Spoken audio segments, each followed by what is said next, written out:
The initial idea of the bench was to respond to this kind of disconnected way that we're all interacting with each other. We can't hug anyone, we can't, come close to anyone. So this movement was meant to find a way to actually connect two people together.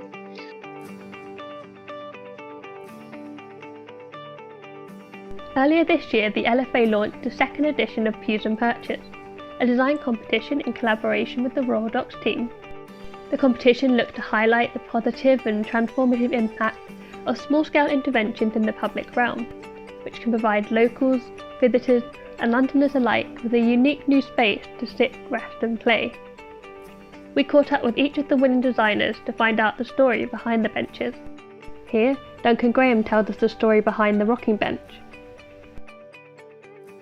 I'm Duncan Graham.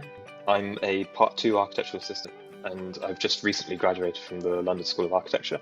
And my bench is the rocking bench. So the initial inspiration for the rocking bench kind of came from the requirements within the actual brief that was originally sent out. So these ideas of being playful and creative and actually encouraging interaction, but then also the requirement of being safe in this weird pandemic world which we're living in and keeping people 2 meters apart, for example. So sitting two people on a bench, but then keeping them apart, that can feel quite sort of isolated and lonely. And I guess that's how we're all feeling at the moment. And so I want to try and find a way to connect people while sitting 2 meters apart. I guess the best way to actually form some kind of connection is to bring motion into it and create all of these motions and interactions with the bench.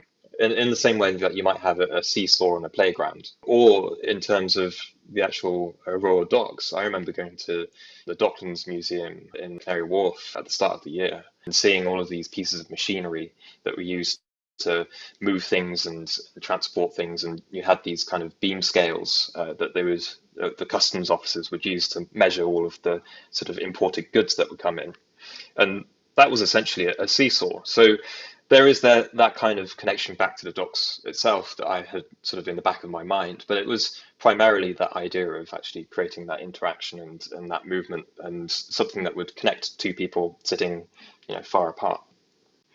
So the rocking bench is made of sheets of plywood, in effect, which have been sort of cut to size to this kind of shape, and each one sort of comes after the other to form the shape as a whole. Constructing or assembling the bench was quite a big task, I guess. The only outside help I had was actually getting these sheets of plywood cut. So I got in contact with a CNC manufacturer. So they use a sort of computer-controlled router which cuts out from large sheets of plywood, and they cut out the shapes. And so it was kind of like a cookie cutter kind of setup in effect. And then I got to work actually assembling everything. And it was actually quite a straightforward construction after that point. The big thing was actually sort of finishing the plywood and painting it all. I wanted this kind of bright color, this playful color. So kind of picked yellow in the end. And I needed to sit outside and paint it all, which is a bit of a task when you have, I think it was 68 different pieces of plywood, and you've got to sort of sand it all down first and then paint it all to make sure it's all weatherproof and that kind of thing and has a nice finish to it.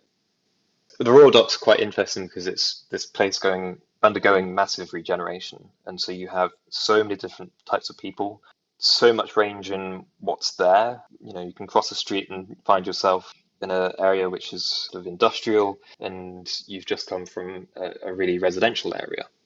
In terms of actually how much the Royal Docks themselves inspired the bench design, it definitely sort of was in the back of my mind. And I think in an area where you have all of these big structures, these kind of the cranes and so on, movement does become sort of part of the area. The initial idea of the bench was to respond to this kind of disconnected way that we're all interacting with each other. We can't hug anyone, we can't, come close to anyone. And so this movement was meant to find a way to actually connect two people together.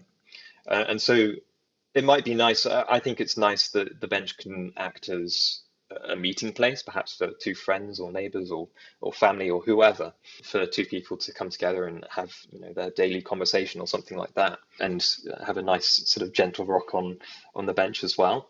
But also, I kind of consider the idea of if you might be sort of by yourself. I know quite a few people myself who've sort of spent a lot of the different lockdowns by themselves, and it's been tough on them, I think, and as it has on everyone.